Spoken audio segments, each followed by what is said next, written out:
Okay, student. Good evening to all of you.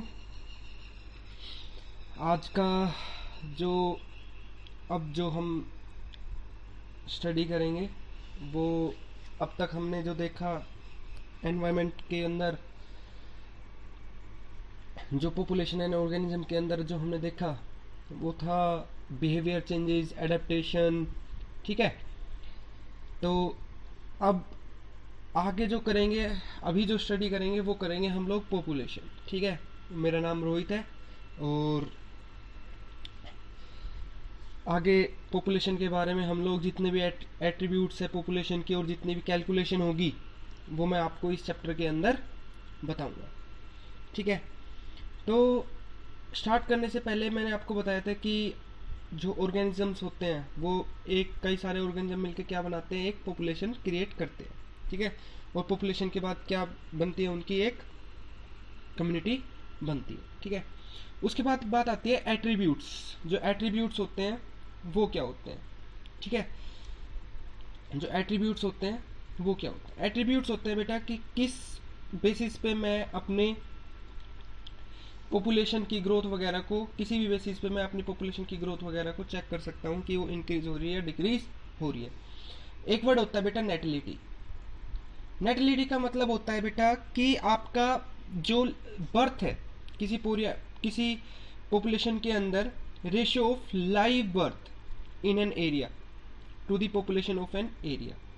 ठीक है, तो नेटिलिटी क्या है, बर्थ रेट है एक हिसाब से। ठीक है, और मोर्टेलिटी क्या होती है, आपकी डेथ रेट होती है कि कितने पर्सन्स की जो डेथ हुई है, किसी भी रिस्पेक्ट में लगा देता हूँ कि 1000 के पीछे कितने मरे हैं या फिर कितने जिंदा हुए हैं, कितने ने जन्म लिया है। ठीक है, बर्थ रेट मतलब नेटिलिटी और डेथ रेट मतलब मोर्टेलिटी। ठीक है, उसके बाद बात आती है population density. Population density number of individual. ठीक है, एक पर्टिकुलर एरिया में कितने नंबर ऑफ इंडिविजुअल प्रेजेंट होते हैं वो क्या दिखाता है, पॉपुलेशन डेंसिटी दिखाता है। एक और हम कैसे देख सकते हैं, सेक्स रेशियो। सेक्स रेशियो क्या होता है कि number of females to number of males. ठीक है, कितने होते हैं कि 1000 के पीछे कितनी जो फीमेल्स है, कि 1000 बॉयज़ के पीछे कितनी फीमेल्स हैं। केरला के अंदर बेटा सबसे ज़्यादा सेक्स रेशियो है इंडिया का, और हरियाणा में सबसे कम। ठीक है, उसके बाद बेटा ये जो ग्राफ है ये आपको दिखाई दे रहे होंगे। ठीक है, ये जो ग्राफ है इसमें आपको 3 कलर आपको शो हो रहे होंगे। ठीक है,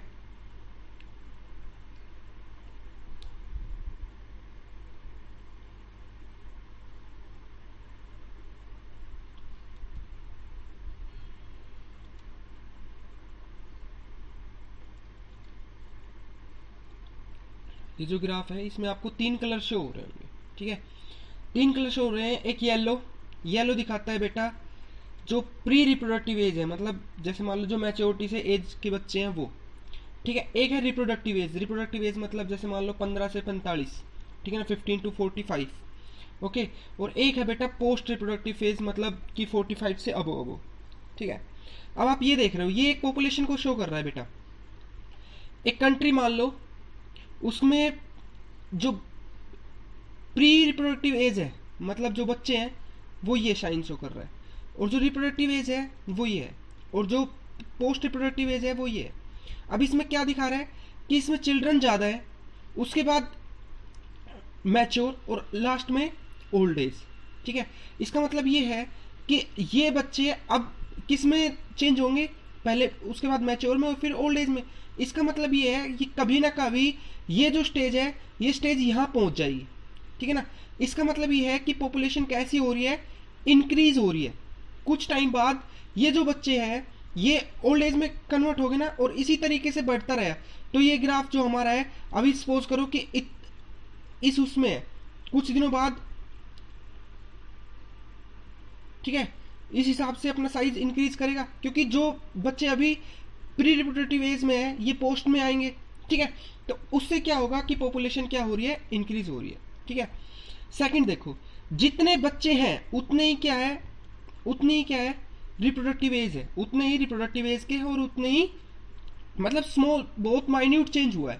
ठीक है ना, इसका मतलब ये है कि दोनों रिप्रोडक्टिव एज के और प्री रिप्रोडक्टिव एज जो है वो बराबर है। ठीक है। इसका मतलब ये है कि जो पॉपुलेशन है वो स्टेबल चल रही है, उसके अंदर ना इंक्रीज हुआ है ना डिक्रीज हुआ है। इसके अंदर क्या था कि पॉपुलेशन इंक्रीज हुई है। पॉपुलेशन इंक्रीज कैसे हुई है कि जो ये बच्चे हैं ये कभी ना कभी जाके इस स्टेज को ले लेंगे, ठीक है ना, इन स्टेज को ले लेंगे और एरिया इतना ज्यादा कर देंगे, ठीक है ना, तो कभी ना कभी ये क्या होगा, पॉपुलेशन इंक्रीज होगी। उसके बाद बात आती है आपकी, उसके बाद बात आती है आपकी ये, इसमें क्या है बेटा, मैच्योर एज ज्यादा है, ठीक है, मैच्योर ज्यादा है, और मैच्योर के बाद ये भी कम है और ये भी कम है, मतलब बेल शेप है। इसका मतलब ये है कि अगर ये पॉपुलेशन यहां जाएगी, ठीक है, तो क्या होगा कि आपकी जो पॉपुलेशन है वो डिक्रीज होगी, क्योंकि पहले ज्यादा थे अब कम है, ठीक है। तो इससे क्या होगा कि पॉपुलेशन कैसी हो रही है बेटा, डिक्रीज हो रही है। ये बेटा आपको कहां देखने को मिलती है, ये इंडिया के अंदर देखने को मिली है एक्सपेंडिंग। ये कहां देखने को मिली है, ये चाइना के अंदर मिली है। और ये कहां मिली है, ये जापान के अंदर मिली है, ठीक है। अब बेटा बात आती है कि जो इंडिया है उसके अंदर बेटा 1975 के अराउंड बहुत तेजी से एक्सपोनेंशियली ग्रोथ होने लगी थी, ठीक है। उसके बाद बेटा बात आती है कि जो पॉपुलेशन डेंसिटी होती है, पॉपुलेशन डेंसिटी मैंने बताया था कि एक स्पेस एक रीजन में जितनी पॉपुलेशन होती है उसको हम बोलते हैं पॉपुलेशन डेंसिटी। ये बेटा चार चीजों के ऊपर डिपेंड करती है, चार चीजों के ऊपर डिपेंड करते हैं। एक नेटिलिटी की मतलब जन्म कितनों ने लिया है, ठीक है, बर्थ कितनी हुई है, ठीक है, एक करती है नेटिलिटी के ऊपर, ठीक है, एक करती है डेथ के ऊपर डिपेंड, दूसरा करता है इमिग्रेशन की बाहर से कोई हमारी पॉपुलेशन के अंदर कोई आया है क्या, किसी ने एंट्री करी है क्या, बाहर से किसी ने एंट्री करी है क्या, या इमिग्रेशन। इन चार फैक्टर से अफेक्टेड होती है कौन, पॉपुलेशन डेंसिटी। कैसे, अब देखो देखो बेटा, ये कोई पॉपुलेशन डेंसिटी है, मतलब ये यहाँ पे ये सपोज करो कि कोई विलेज है, ठीक है, इसके अंदर बेटा अभी सपोज करो कि इसकी पॉपुलेशन है 1000, ठीक है, 1000। इसकी ये बेटा चार फैक्टर पे डिपेंड करती है। अगर किसी के जन्म हुआ तो भी पॉपुलेशन इंक्रीज होगी, मतलब पॉजिटिव साइन दिखा रहा है, ठीक है, और कोई बाहर से आया तो भी क्या होगी, ये पॉपुलेशन इंक्रीज होगी। लेकिन अगर कोई यहां से गया इस 1000 में सो भी ये डिक्रीज होगी, और अगर कोई यहां से किसी की डेथ हुई तो भी जो है पॉपुलेशन वो 1000 से डिक्रीज होगी। तो बेटा मैं ये कह सकता हूं कि जो आपका देखो, नेटिलिटी को मैंने किससे दिखाया है, बी से दिखाते हैं, और मोर्टेलिटी को किससे दिखाया, डिनोट करते हैं डी से, इमिग्रेशन को आई से, और एमिग्रेशन को ई से। तो बेटा मैं ये कह सकता हूं कि जो ये 1000 है ये कब कब बढ़ेगा, जब इसके अंदर जो बी प्लस आई है, ठीक है, तब तो ये बढ़ेगा। और कब घटेगा, जब डी प्लस ई, ठीक है ना, डी और ई से क्या होगा, ये घटेगा, और बी और आई से क्या होगा, ये बढ़ेगा। जैसे सपोज करो 1000 है, ठीक है, 1000 है, 50 का बर्थ हुई, ठीक है, 50 की बर्थ हुई, और 50 जो है वो हमारी पॉपुलेशन के अंदर आ गई, ठीक है। 10 की डेथ हुई, यहां पे मैं 10 कर रहा हूं, और 10 जो है वो भी क्या है, मतलब एमिग्रेशन है। मैं ये कह रहा हूं कि 50 की बर्थ हुई है, और 50 का एक पॉपुलेशन के अंदर इमिग्रेशन हुआ है, 10 की मोर्टेलिटी हुई है, और 10 का एमिग्रेशन हुआ है। तो आप ये कहोगे कि सर 100 बच्चे तो एंट्री की है, ठीक है, और 20 बच्चे यहां से चले गए, तो मैं ये कहूंगा कि टोटल इंक्रीज कितना हुआ है, 80 हुआ है ना, 80 हुआ है ना। तो आप ये कहोगे कि सर जो अभी जो करंट पॉपुलेशन हो गई वो कितनी हो गई, 1080 होगी, यही कही ना, यही कहा ना आपने। तो मैं यहां से ये कह सकता हूं क्या बेटा कि जो इंक्रीज है, ठीक है, जो इंक्रीज है वो मैं कैसे निकाल सकता हूं, आपने कैसे निकाला, इन 50 और 50 को प्लस करके और किस में से माइनस कर दिया, डी और ई में से माइनस कर दिया। तो मैं ये कह सकता हूं ना कि B plus I minus bracket through D plus E, ये बोल सकता हूं ना कि जो पॉपुलेशन है वो इस तरीके से वो हो रही है। या फिर मैं इसको और भी एक तरीके से लिख सकता हूं, कैसे लिख सकता हूं कि n is equal to B minus D की बर्थ में से डेथ माइनस कर दी, प्लस इमिग्रेशन में से एमिग्रेशन माइनस कर दिया, ठीक है ना। ये दो चीज कर सकता हूं ना, तो कोई से भी इन दो में से किसी को भी मैं लेके ये बता सकता हूं कि हाँ, जो मेरी पॉपुलेशन डेंसिटी है वो इन दोनों के ऊपर डिपेंड करती है, ठीक है। ठीक है बेटा, ये बात हुई पॉपुलेशन डेंसिटी जो है वो किस किस हिसाब से आपकी इंक्रीज होगी, ठीक है बेटा। नॉर्मल कंडीशन में हम लोग, नॉर्मल कंडीशन में जो आगे आप कैलकुलेशन देखोगे, नॉर्मल कंडीशन में बेटा एमिग्रेशन को नहीं लिया जाता और इमिग्रेशन को नहीं लिया जाता। नॉर्मल कंडीशन में आपको लिया जाता है सिर्फ नेटिलिटी और सिर्फ मोर्टेलिटी। नॉर्मल कंडीशन में सिर्फ हम दो चीज लेते हैं, एक नेटिलिटी और एक मोर्टेलिटी, ठीक है। उसके बाद बेटा बात आती है आपकी growth model, population growth model. बेटा जब भी आइडियल कंडीशन होती है ना, आइडियल कंडीशन कौन सी होती है, आइडियल कंडीशन कौन सी होती है, जिसके अंदर आपका अनलिमिटेड आपकी जो है रिसोर्सेज पर वो हो और उसके अंदर कोई कंपटीशन ना हो, ठीक है। तो आइडियल रिसोर्सेज क्या माना जाता है, आइडियल रिसोर्सेज क्या माना जाता है, जब आपका फूड जो है वो अनलिमिटेड हो और कोई भी कंपटीशन ना हो। पहला जो आता है बेटा हमारा टॉपिक आता है एक्सपोनेंशियल ग्रोथ।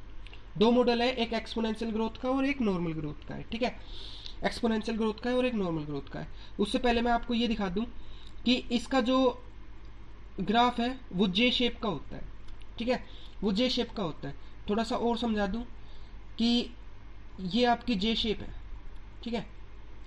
हम बेसिकली एंगल से निकालते हैं कि कोई भी कर्व जो है वो इंक्रीज हुई है या डिक्रीज हुई है। देखो यहाँ पे एंगल एक्स इसके बीच में कम है, यहाँ पे एंगल इनके बीच में थोड़ा सा ज्यादा हुआ, यहाँ पे एंगल और भी ज्यादा हो गया, ठीक है। तो इससे क्या है बेटा, ये क्या दिखा रही है, ये चीज इंक्रीज दिखा रही है, ठीक है, एकदम से ज्यादा इंक्रीज दिखा रही है, ठीक है। अगर नॉर्मल चीज होती, नॉर्मल टाइम के साथ चेंज होता तो डायरेक्ट ऐसा होता, ठीक है। ये क्या हुए है, एकदम से क्या हुआ है, एक्सपोनेंशियल हुआ है। तो ये कैसी कर्व है बेटा, जे कर्व है, ठीक है। जे कर्व है जिसके अंदर आपका क्या दिखाया गया है, जिसके अंदर क्या दिखाया गया है कि देखो ग्राफ में बेटा कुछ एक फेज होते हैं, ठीक है। ये जो शुरू का, ये यहाँ से लेके और जो यहाँ तक का होता है, जो प्रिपरेटरी फेज होता है, ये इसको हम बोलते हैं बेटा लैग फेज, ठीक है, लैग फेज। उसके बाद बेटा ये जो है ये पूरा आपका ग्रोथ फेज है, ठीक है ना, और ग्रोथ बहुत तेजी से हुई है, ठीक है। तो इसको हम बोलते हैं एक्सपोनेंशियल ग्रोथ। और जो एक्सपोनेंशियल ग्रोथ होती है बेटा, जो एक्सपोनेंशियल ग्रोथ होती है वो बेटा जब ही होती है जब हमारे पास हैबिटेट अनलिमिटेड हो और फूड भी अनलिमिटेड हो। इसके लिए बेटा जो इक्वेशन आती है इस ग्राफ को शो करने के लिए, वो आपकी आती है dn बाई dt। मतलब कोई भी पॉपुलेशन किसी टाइम पे जो होती है वो कैसी होती है कि पहले जो पॉपुलेशन थी उसके मल्टीप्लाई में b माइनस डी क्या था आपका, b क्या था बर्थ रेट और d क्या था डेथ। तो मतलब अगर कोई पॉपुलेशन इंक्रीज हो रही है या डिक्रीज हो रही है तो b माइनस डी करता हूँ, बर्थ के पीछे डेथ को माइनस करता हूँ। dn बाई dt को क्या दिखाता हूँ, b minus D multiply n, ठीक है ना। कैसे दिखाता हूँ, dn बाई dt क्या है, rate of change in population. वो किसके बराबर होती है, आपकी इनिशियल पॉपुलेशन मल्टीप्लाई कितना चेंज हुआ है, कितना चेंज मतलब b माइनस डी, ठीक है। ये आपका हो गया पॉपुलेशन में रेट ऑफ पॉपुलेशन। अब बेटा जो b माइनस डी होता है उसको हम डिनोट करते हैं किसके साथ, r के साथ। किसके साथ डिनोट करते हैं, r के साथ। तो जो हमारी इक्वेशन होगी वो क्या होगी, dn by dt is equal to R N, dn by dt is equal to R N, ठीक है, ठीक है। तो ये बेसिकली क्या है बेटा, आर शेप है, ठीक है, एक्सपोनेंशियली आर शेप है, ठीक है। अब बेटा बात आती है कि जो ये आर है इसकी वैल्यू बेटा एनसीईआरटी के अंदर इंडिया की जो आर की वैल्यू दी जाती है बेटा 1981 के अकॉर्डिंग, ठीक है।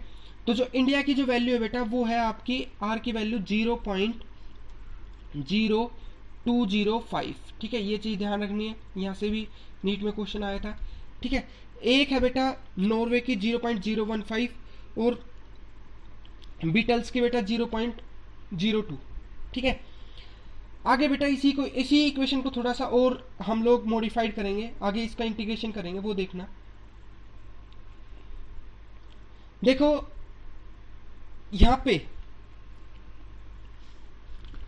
यहाँ पे आपका dn/dt। ठीक है, यहां तक हमने देख लिया था कि dn/dt b minus D R multiply n।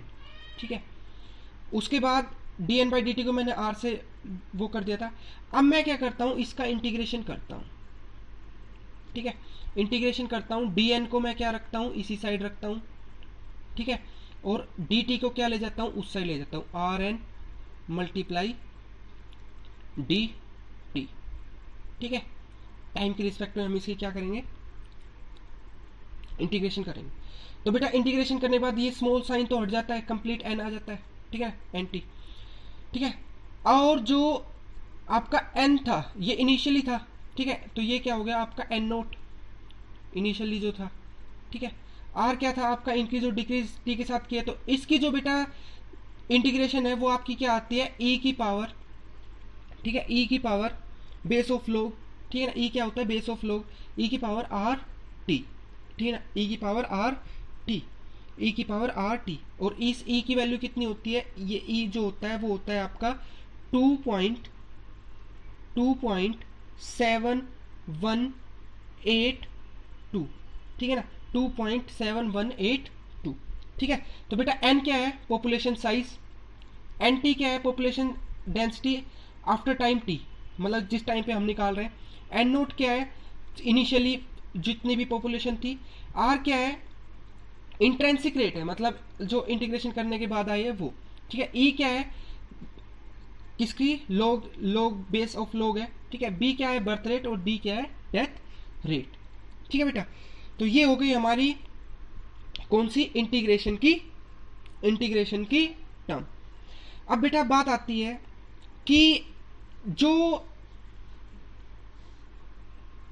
ये तो था हमारा एजम्पशन कि कभी भी जो है वो मतलब फूड रिसोर्सेज जो है मतलब अनलिमिटेड हो, बीच में कोई कंपटीशन ना हो, तो बेटा ऐसा कभी होता नहीं है। ठीक है ना, तो इसीलिए बेटा एक कर्व आती है बेटा, लॉजिस्टिक कर्व, ठीक है ना, लॉजिस्टिक कर्व मतलब जिसके अंदर लॉजिक हो। ठीक है ना, जिसके अंदर क्या हो, लॉजिक हो। अब बेटा कई बार क्या होते हैं, लिमिटिंग फैक्टर आ जाते हैं। ठीक है ना, लिमिटिंग फैक्टर आ जाते हैं किसके अंदर, हैबिटेट के अंदर। जैसे मान लो थोड़ा बहुत कंपटीशन भी आता है। ठीक है, थोड़ा बहुत कंपटीशन आता है तो फूड रिसोर्सेज के लिए वो लड़ाई करते हैं। तो बेटा यहाँ पे एक वर्ड आ जाता है, कैरिंग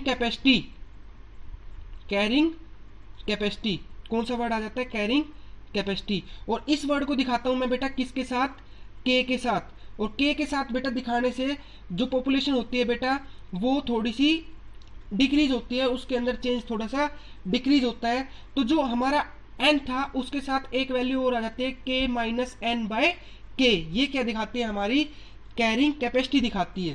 ठीक है ना, मतलब ये तो था एजम्पशन कि एक्सपोनेंशियल ग्रोथ में क्या है कि फूड रिसोर्सेज अनलिमिटेड है, हैबिटेट अनलिमिटेड है। लेकिन बेटा ऐसा टाइम हमेशा नहीं रहता है। इसलिए क्या होता है कि इस चीज पे थोड़ा सा, इस इक्वेशन को थोड़ा सा और मॉडिफाइड करने के लिए हम किसको लेके आए, के को लेके आते हैं। ठीक है, के को लेके आते हैं। ये हमारी लॉजिस्टिक कर्व दिखाती है। और ये बेटा कैसी शेप की होती है, एश शेप की होती है। ये देखो आप, ये देखो कैसी शेप बना रही है, एश शेप बना रही है ना। तो इसमें बेटा ये जो फेज है, ये फेज क्या है आपका, लेग फेज। ठीक है, आपको पहले बताया शुरू का प्रीपरेटरी फेज, लेग फेज। यहां से यहां पॉपुलेशन की ग्रोथ बहुत बढ़िया हुई। ठीक है ना, यहां से यहां पॉपुलेशन की ग्रोथ बहुत बढ़िया हुई। लेकिन बेटा उसके बाद क्या है, अगर मान लो बीच में कंपटीशन आ गया, रिसोर्सेज कम हो गए, तो जो ग्रोथ ऐसे सीधी जानी थी वो ग्रोथ अब कहां पे मुड़ गई बेटा, अब उसके ऊपर क्या लग गया बेटा, लिमिट लग गई। ठीक है ना, कैरिंग कैपेसिटी की क्या लग गई बेटा, लिमिट लग गई कि बेटा अब इससे ऊपर तू नहीं जाएगा। ठीक है ना, तो अब यहाँ पे कौन आ गया बेटा, कैरिंग कैपेसिटी आ गई। इस इक्वेशन में कौन आ गई बेटा, कैरिंग कैपेसिटी आ गई। ठीक है बेटा, तो इसको स्टेप टू स्टेप समझना है। एक बार दोबारा देख लेते हैं बेटा, एक बार दोबारा करा देता हूं इस चीज को। ठीक है।